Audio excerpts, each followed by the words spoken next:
नमस्कार दोस्तों आज मैं आपको थोड़ा वेक्टर का वियोजन बताने जा रहा हूँ। देखिए, अगर कहीं भी हमारे को कोई वेक्टर दिया हुआ है, जैसे मान लीजिए एक वेक्टर ए लेकर चलते हैं और उसको हम दो जगह वियोजित किया हुआ है। हमने एक एक्स एक्स के डायरेक्शन में हमने ए एक्स मान लिया और वाई एक्स के डायरेक्शन में हमने ए वाई मान लिया। ये वेक्टर ये है, इसको हमने वियोजित किया हुआ है एक्स एक्स के अनुदिश ए एक्स और वाई एक्स के अनुदिश हमने ए वाई में। अब देखिएगा, जो जनरली हम वेक्टर ए को ए एक्स के अनुदिश, जो हमारे यूनिट वेक्टर हम आई लेकर चल रहे हैं और जे लेकर चल रहे हैं, तो हम वेक्टर ए को डिनोट करते हैं x I plus A Y जे से। अब आगे की बात करते हैं, तो ये देखिएगा त्रिभुज ओ एम क्यू, ये मैंने त्रिभुज लेकर चल रहा हूँ। तो इसमें देख लीजिएगा, अगर हमने वैल्यू निकालनी है किसकी, मान लीजिए हमको ए एक्स की वैल्यू निकालनी है, यानी एक्स का परिमाण। तो परिमाण में आप जान लीजिए कि वेक्टर हट जाता है। जब वो कभी भी हम परिमाण निकालते हैं तो हमें ए एक्स की वैल्यू निकालनी है, तो हम इस त्रिभुज ओ एम क्यू को लेकर चलेंगे।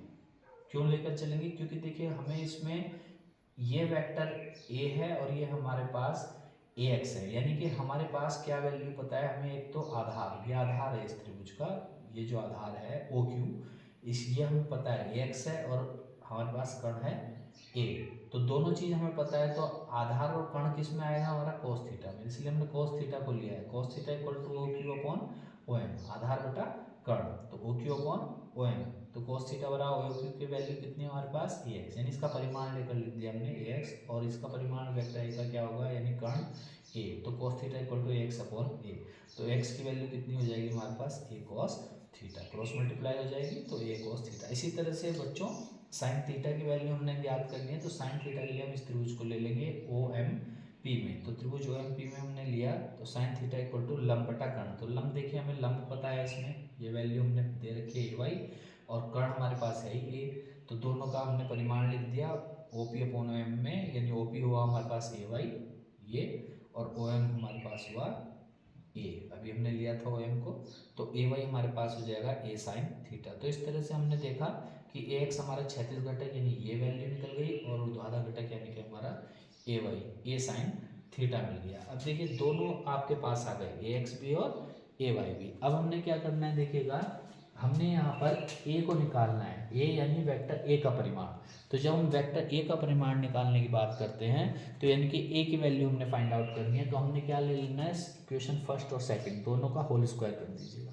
जब हम दोनों का होल स्क्वायर करेंगे, तो पहली समीकरण का जब हमने होल स्क्वायर किया, तो हमारे पास क्या जाएगा, पहली समीकरण को होल स्क्वायर करके A X square equal to A square cos square theta, इसका होल स्क्वायर करेंगे दोनों तरफ का।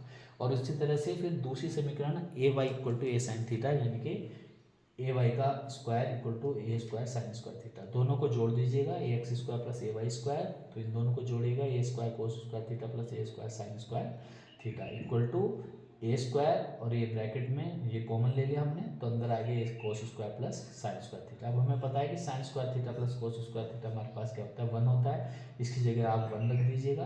तो x square plus A Y square की वैल्यू हमारे पास ए स्क्वायर आ गई, तो ए हमारे पास कितना हो गया, वर्गमूल ए X square plus A Y square. तो इस तरह से हमने वेक्टर ए का परिमाण भी यहाँ पर निकाल लिया।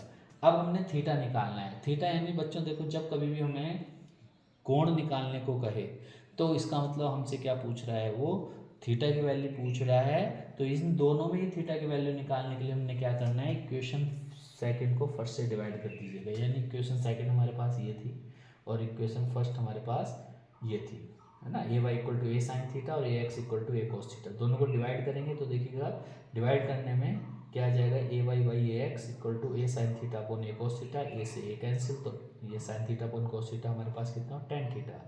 थीटा निकालना है हमने, तो दूसरी तरफ जाकर ये क्या बन जाएगा, टेन इनवर्स। तो इस तरह से थीटा की वैल्यू हमारे पास आ गई tan inverse A Y by A X. तो बच्चों इस तरह से हम वेक्टर का वियोजन कर सकते हैं, और ये हमारा कक्षा 11 का चैप्टर है, कक्षा 11 सभी में, चाहे वो उत्तराखंड बोर्ड हो, यूपी बोर्ड हो या सीबीएसई बोर्ड हो, उसमें आपको ये आपके सिलेबस में है, तो इसको आप देख लीजिएगा। धन्यवाद।